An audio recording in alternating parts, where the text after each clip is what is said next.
In the ancient, jade-colored mountains of Hangzhou, where the mist clung to the tea terraces like whispered secrets, lived a humble scholar named Zhang Wei. He possessed nothing but a thatched hut, a heart full of poetry, and a love so profound for his wife, Meiling, that he carved her name into the bamboo grove every sunrise. Meiling was his moon, his muse, the delicate flower for whom he would move mountains with his bare hands. Theirs was a love story scribbled on thin, fragrant paper, a tale of two souls poor in gold but rich in dreams, believing their bond was forged by the very gods of the sky.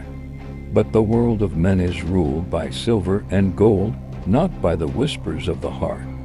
A visiting merchant from the glittering metropolis of Shanghai, a titan of industry named Jian who wore suits that cost more than Zhang Wei's entire village, saw Meiling. He saw not a wife, but a prize.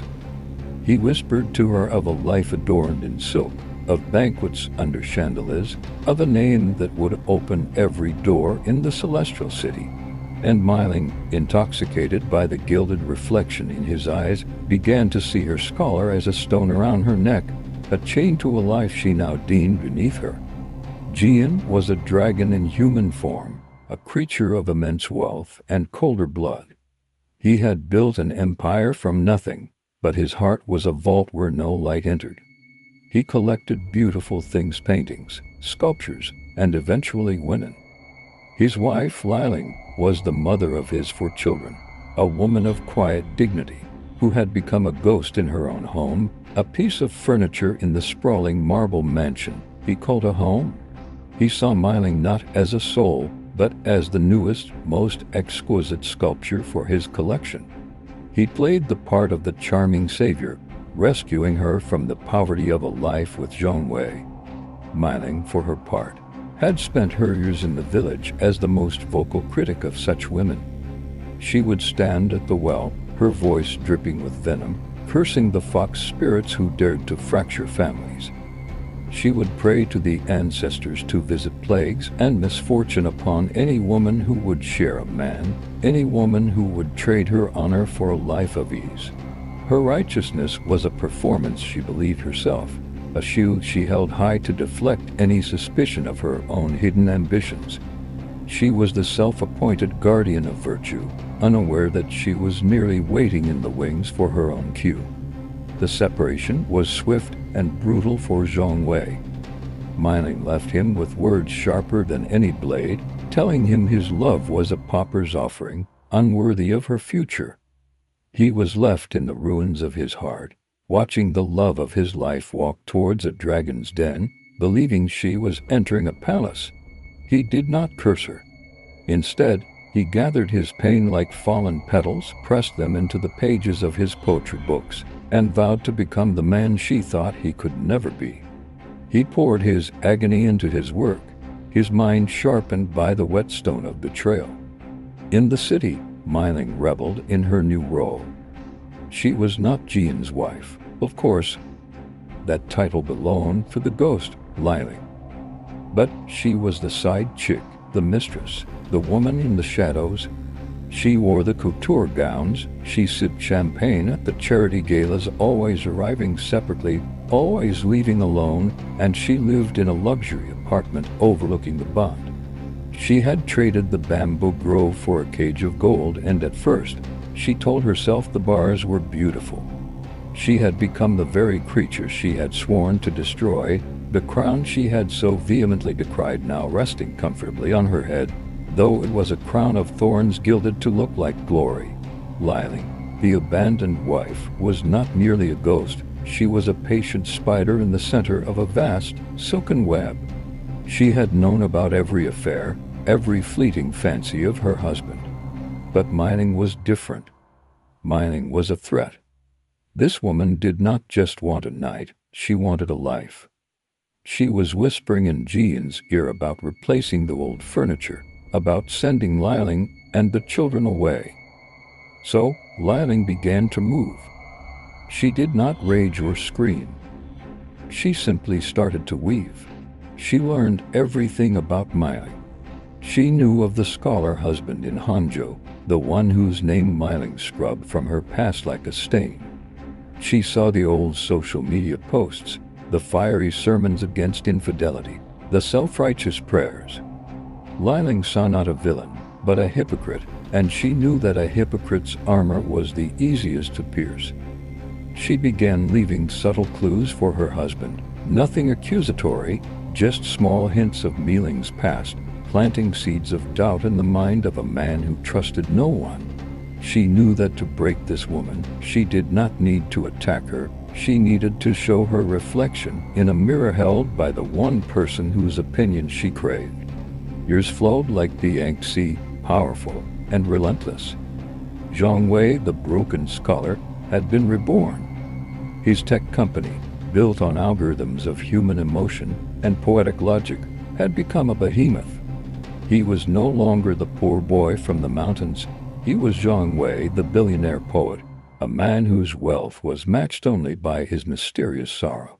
His offices were in a skyscraper that pierced the clouds, a glass and steel monument to his vengeance against fate. Yet, in the quiet hours, he still wrote poetry about a woman who had once loved him, a ghost he could not quite exorcise. He never married. He could have had any woman in Shanghai, but they all seemed like pale imitations, actors playing a part. He dated, yes, but his heart remained in that bamboo grove, locked away with the memory of a love that was perhaps more fiction than fact. He told himself he was over her, that his success was the ultimate vindication. But deep in the caverns of his soul, a small, bitter voice wondered if she ever looked at his face on a magazine cover and felt a single pang of regret. He was a dragon now, too, but one who had built his hoard of gold to fill a void that remained stubbornly, achingly empty. Valentine's Day arrived in Lagos, a city of chaotic energy where Jian had taken Miling for a business trip. They checked into the most opulent hotel on the island, a tower of glass overlooking the Atlantic. Miling posted a picture of a stunning sunset from their room, careful to crop out the man's armor on her waist.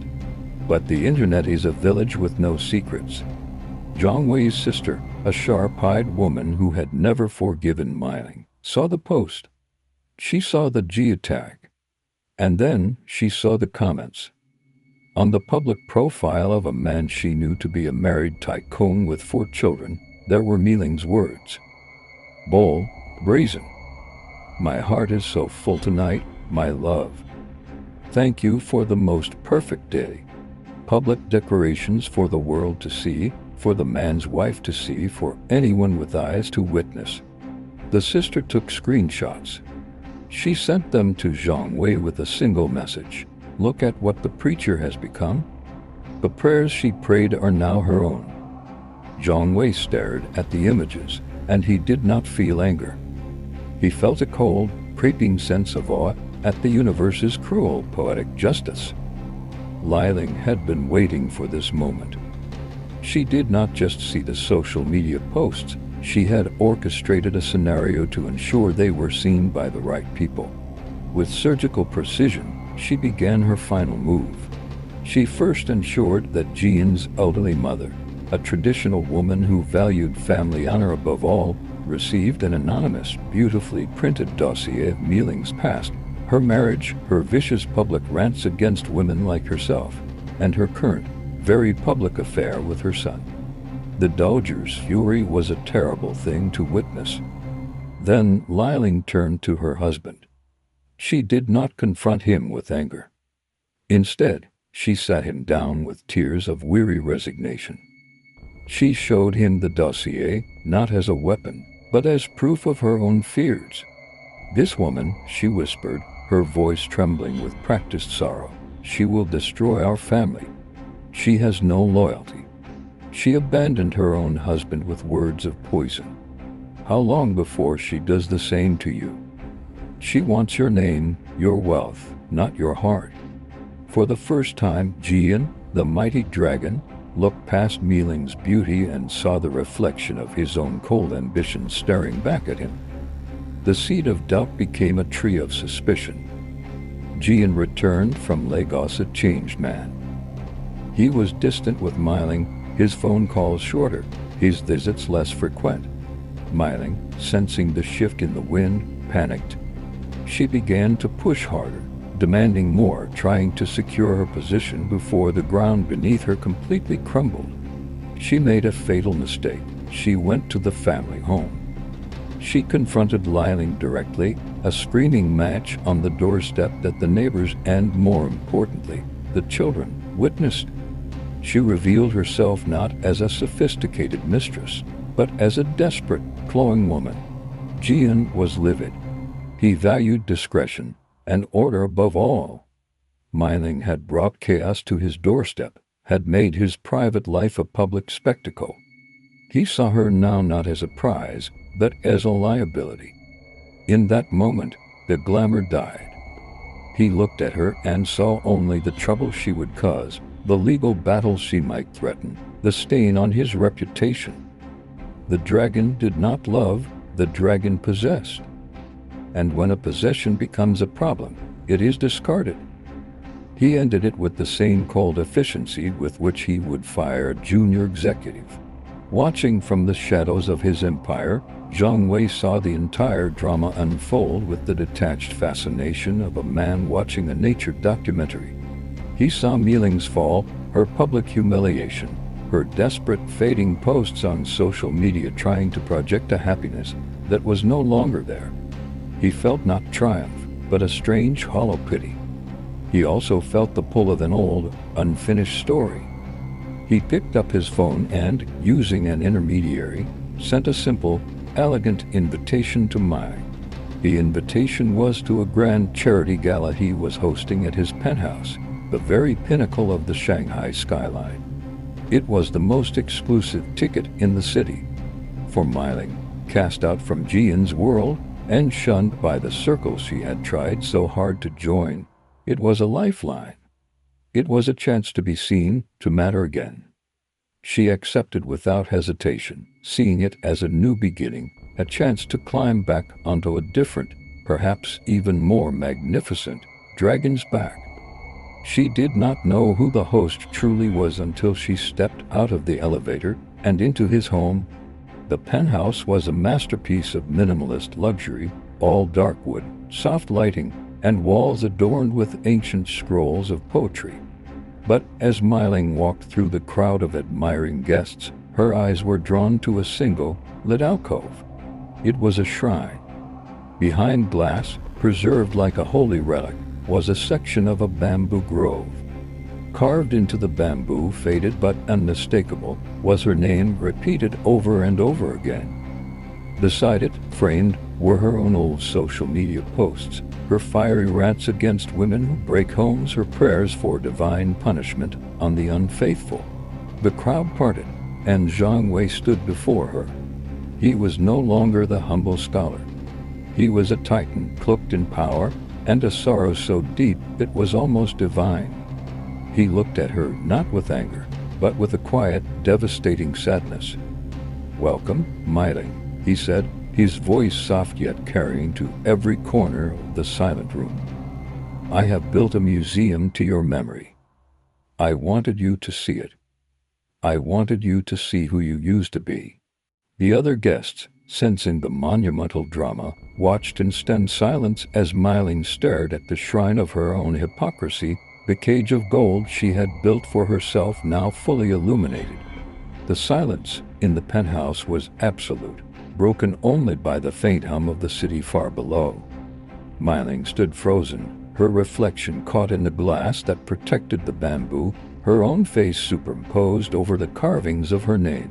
She saw the young woman she had been, the one who had laughed in that very grove, and the ghost she had become, a woman draped in expensive silk but whose soul was as cheap as painted paper. She opened her mouth to speak, to offer an explanation, a plea, anything, but Zhang Wei raised a gentle hand to silence her. "No," he said, his voice carrying the weight of a 1,000-year-old sage. "Do not speak. The heavens have already spoken. You prayed for justice on wayward women, and your prayers were answered. They were answered with you. He gestured to the window, to the glittering city below, a city of dragons and ghosts. You wanted a gilded cage, and you found one. I simply wanted to ensure you saw the bars. He turned away from her then, walking towards his other guests, leaving her alone before the monument of her past. The story was not one of reunion or revenge, but of reflection. It was a folk tale for the modern age, a lesson that the universe keeps a ledger, and that the curses we hurl at others are often just echoes of our own future. Myling stood there, in the heart of the dragon's palace, a queen of nothing, wearing a crown that finally perfectly fit